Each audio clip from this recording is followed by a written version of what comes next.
Nisi ta përshëndetje, mbeten pak minuta, rreth 10 minuta nga orari zyrtar për nisjen e mbledhjes së Këshillit për rregulloren mandatet dhe imunitetet, ku do të shqyrtohet kërkesa e prokurorisë së posaçme SPAK për sa i përket marrjes autorizimit nga Kuvendi i Shqipërisë për arrestimin e Belinda Ballukut, deputetes së Partisë Socialiste. Vetëm pak momente më parë mbritën në kryesinë e Kuvendit dhe 3 prokurorët e SPAK që do të marrin pjesë në mbledhjen e Këshillit.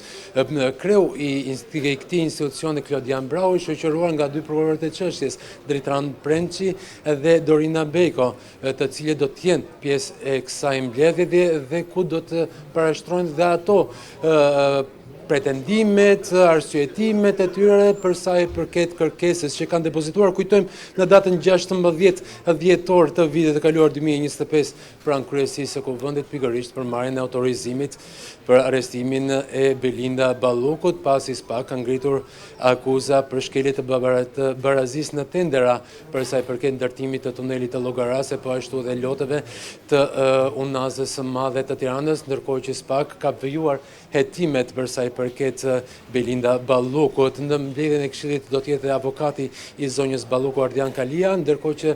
nuk është parë deri në këtë moment vetë zonja Balluku dhe nuk pritet të marrë pjesë në këtë mbledhje të Këshillit të rregullorës mandateve dhe imuniteteve. Nisë ta kujtojmë se sekondar tash, më datën 16 dhjetor 2025 SPAK dorëzoi zyrtarisht kërkesën këtu në kryesinë e Kuvendit. Mbledhja e parë e Këshillit të rregullorës mandateve dhe imuniteteve është zhvilluar 3 ditë më pas, pra më 19 dhjetor 2025, në mbledhje e cila zgjati për rreth 5 orë dhe të 10 deputetët e Këshillit, 5 antarë të Partisë Socialiste dhe 5 nga opozita, nuk i hynë gjatë asaj mbledhje çështjes në thelb, por vetëm diskutuan për sa i përket procedurave. Kujtoj se atë mbledhje avokati i zonjës Balluku kërkoi rreth 3 javë kohë për të njohur me dosjen voluminoze që SPAK kishte depozituar në Kuvendin e Shqipërisë, ndërkohë që prokurorët e SPAK në atë mbledhje të 19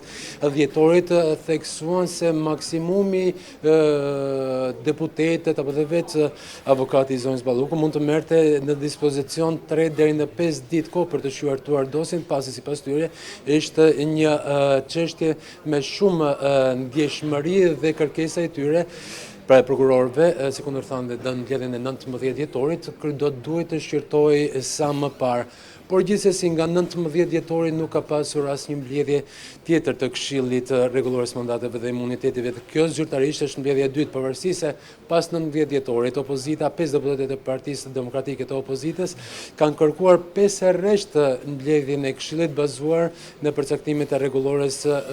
Kuvendit të Shqipërisë, por se kërkesat e tyre u refuzuan në heshtje nga majoranca socialiste, më konkretisht nga kreu i Kuvendit,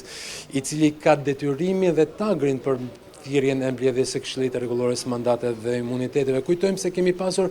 një vendim për thirrjen e Këshillit edhe më datën 28 janar të këtij viti nga kryetari i Kuvendit, por një vendim i cili u anullua pasi ishin socialistët që kërkuan më tepër kohë për sa i përket vendimarrjes definitive nga ana e gjykatës kushtetuese për masën e parë të GKK-s pas kërkesës SPAK, atë të pezullimit nga detyrat të Belinda Ballukut nga të gjitha funksionet publike, pra pezullimi si zëvendës kryeministre dhe ministre e infrastrukturës dhe energjetikës. Pas vendimit dhe gjykata kushtetuese e tha fjalën e saj në datën 6 shkurt, e cila rrëzoi kërkesën e Edi Ramës depozituar në këtë gjykatë për sa i përket interpretimit të vendimarrjes së GKK-s për pezullimin e Belinda Ballukut nga funksionet publike.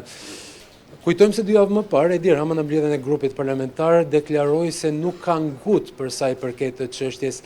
mbledhjes së Këshillit të rregullorës mandateve dhe imuniteteve, por se patëm një kthes në qëndrimin e majorancës, pasi Komisioni Evropian, nëse mund ta quajmë kështu, kreu një presion pozitiv për sa i përket gjithë kësaj situate, gjithë kësaj çështje, kur deklaroi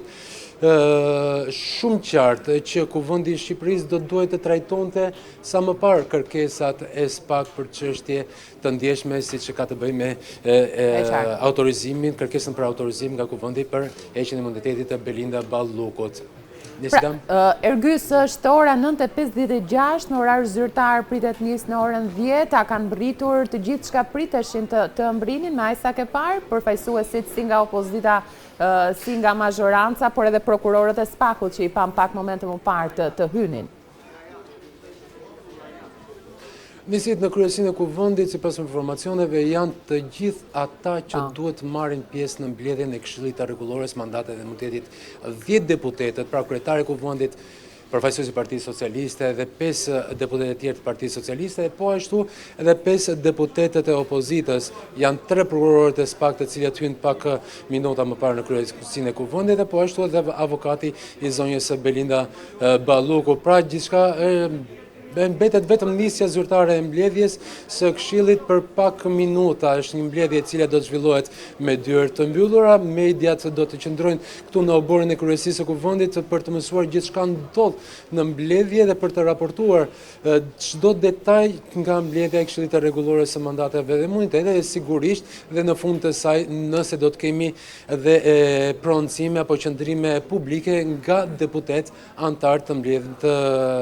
të këtij takimi të Këshillit të Rregullores Mandateve dhe imuniteteve.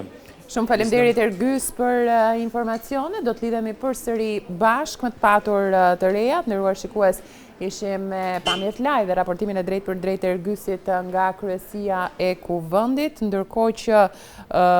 SPAK, pra për ta kthyer edhe një herë në vëmendje në retrospektiv, numri 2 i qeverisë është e pandehur për veprën penale, shkelje e barazisë së pjesëmarrësve në tendera apo ankande publike e kryer në bashkëpunim në lidhje me tenderin për ndërtimin e tunelit të Llogaras dhe nënhetim për tenderin Loti 4 Unaza e Madhe. SPAK ka njoftuar se po e heton Belinda Ballukun edhe për disa procedura të tjera çka e rëndon pozitën e saj përballë drejtësisë. Belinda Balluku ka marrë cilësinë e personit në nënhetim për dyshimin e kryerjes të njëjtës vepre penale për 7 procedura të tjera prokurimi me objekt, siç njofton SPAK-u, plotësimi, rakordimi dhe vazhdimi i punimeve sheshi Shqiponja Lumi Tiranës loti i parë, ndërtimi segmentit rrugor sheshi Shqiponja Bulevardi i Ri loti 2,